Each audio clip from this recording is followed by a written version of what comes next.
And we are back once again. Now, I said right before that, hey, a tool is coming on, but there was a little bit of an employee swap, if you will. Now, I'm not going to say which one is better, which one's worse. I think we're equal. But now we got Ryan Davis from Orbi, which works out really, really well because I just had Sarah Cecil on, and she was crushing it. We were talking about, also brought in Orbi to the conversation, CDPs, talked about life cycle. I go, man, what a better way to follow up that conversation than with, well, now it's Brian Davis. So once again, we're broadcasting live from MRC in Palm Beach. We got at the dealer funnel booth. Come on by, say hello, do all that fun stuff, give you a high five, whatever it may be.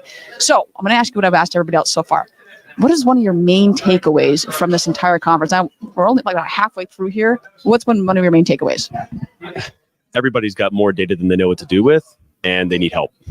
There's people that are known as being really well buttoned up, and everybody still has other ththings that they want to work on. So it's just reminders that you're never really done. And if you feel like you're done, then you're missing something.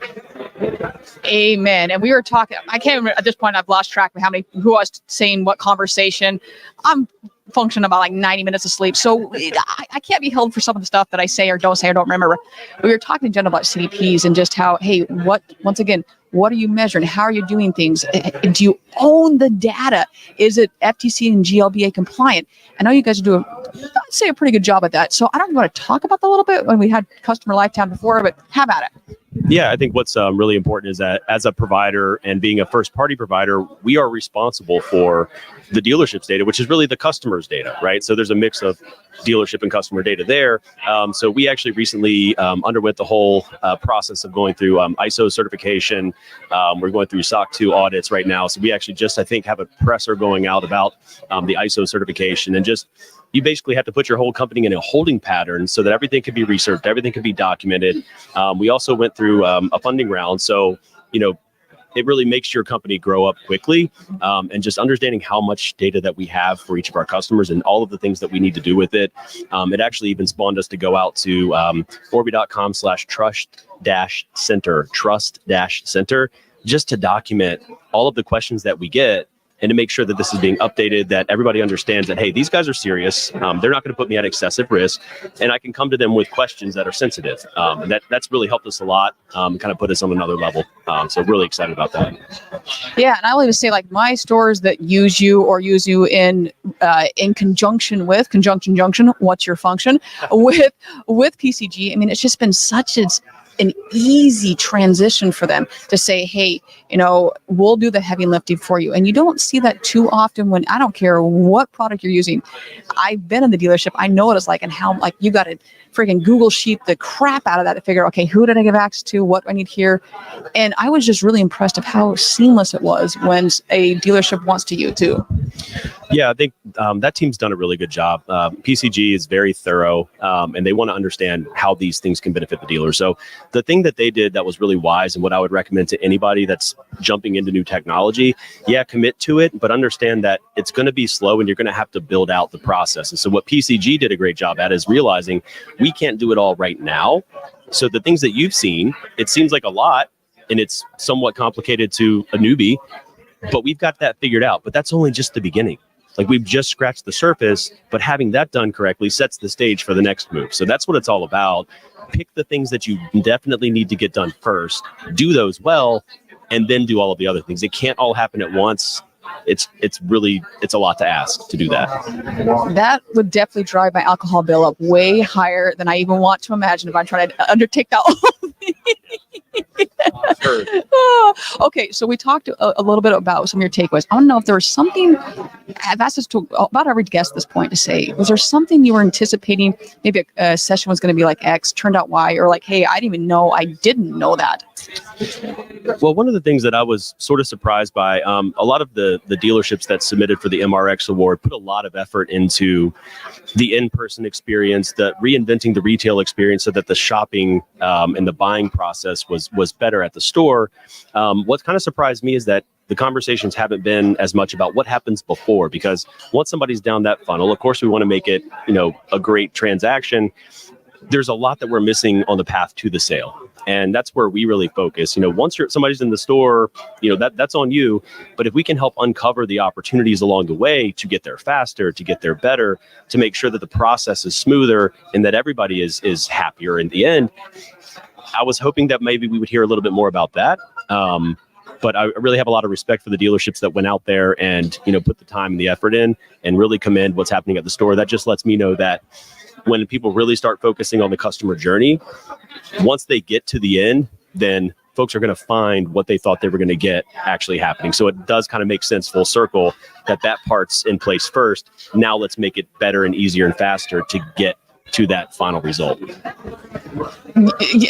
Yes, I agree. And as I'm going through this, sorry, I'm looking over and I saw something else going on. I was like, whoa, does someone have on my mic? Like, what is going on right now?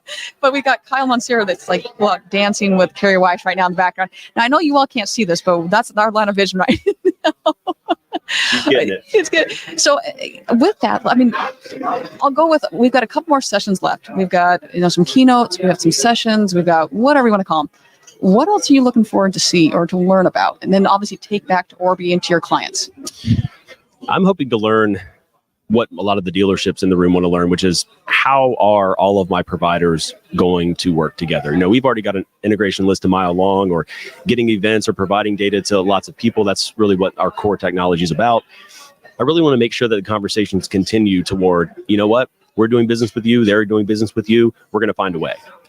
You mentioned AutoFi and Carrie Weiss. Well, for the longest time, trying to get integration, it took one relationship to now make that happen. And that was something that, hey, by the time we get to collaborate, it's going to be better for everybody. So I think as long as the tone is about doing the right thing for the customer, the dealership, the people in the world, right? The public, then we'll be good. We just got to really focus on that collaboration aspect. So, and I appreciate you for doing what you do. Saw that firsthand with the dealer group with PCG and all of that, and all the cat herding, but that's what it takes. That's how we're all going to win. And there's room for us all to win. So I think just that spirit needs to continue.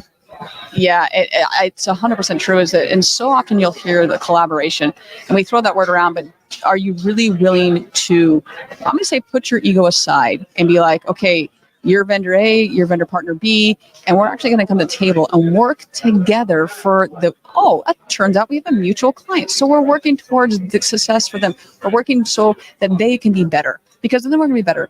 But true collaboration is putting that ego aside and working together. Now, I do want to go back here for anyone that's like, MRX, are you an MRC? What is MRX? Do you want to explain a little bit what that is? Yeah, the MRX is a new award that, do you want me to hold this? Go ahead. Your arm's going to be tired. It's a new award that is really based on putting solutions to work.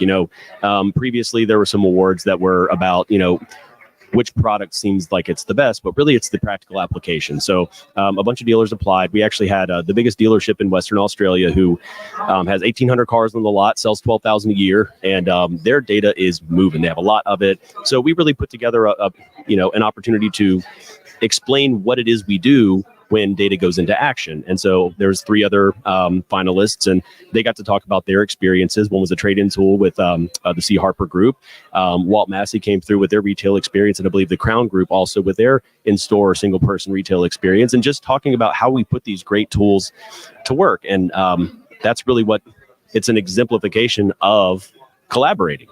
So, it wasn't really the vendors and all the glory. It's the dealers and the hard work they did, because listen, when Honda and Acura brought us onto all of their websites in North America to get a sense of how well websites and digital retail, the matrix of those products are working so that their program can be well understood, they came to us because we can collaborate with all of those people. So it's what the client needs, what the end result needs to be.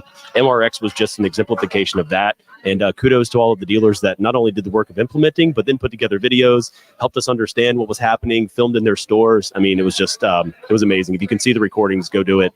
I know we're sure proud of the video that our customer made, Westside Auto. So it was a lot of fun to watch all that.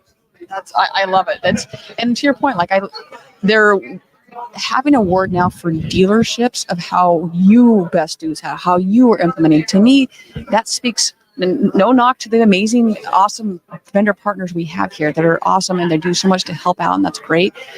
sometimes you got to remember, wait, there's still the clients. Let's not have an award for that. So it was fun. We were setting up in here, so I missed some of the videos in there, but I walked in, I was like, whoa, hold up, what's going on here? I was like, this is so cool. So cool. Awesome. All right. Any other takeaways that we're missing from this incredible conference?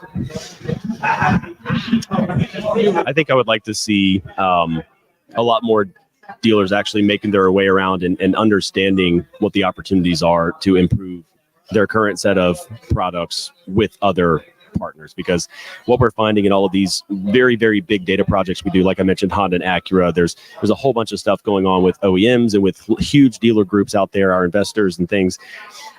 And it really involves working together as the vendor. And we're partners, but we are vendors. Like, they pay us to do a job. They pay us to connect things. And we really need to understand that. But I would love to have more dealers come around and say, hey, I already have X, Y, and Z. I want to make them all better. I don't want to disrupt what I've put out there, and understand a little bit better the opportunities to continue to move forward without having to start over all the time. I think that's a huge opportunity that some people could realize that aren't really talking that way yet. You just happen to say something that I know that he's started. They'll never start from zero again. So it is. You don't need to continue to go back and do the same thing over and over again. I'm just going to leave it at that. So, Brian, I cannot thank you enough. This has always been such a pleasure speaking with you. Always learn something when I talk to you. And I think we have Allie up next, if memory serves me. So stand by. We're gonna close this out. We'll come right back with, I believe it's Allie. But everyone, thank you as always. And if you haven't already, stop by Dealer Fundamentals booth. Come check them out. See what they're all about. And everyone, thank you so much. We'll see you all in a little bit.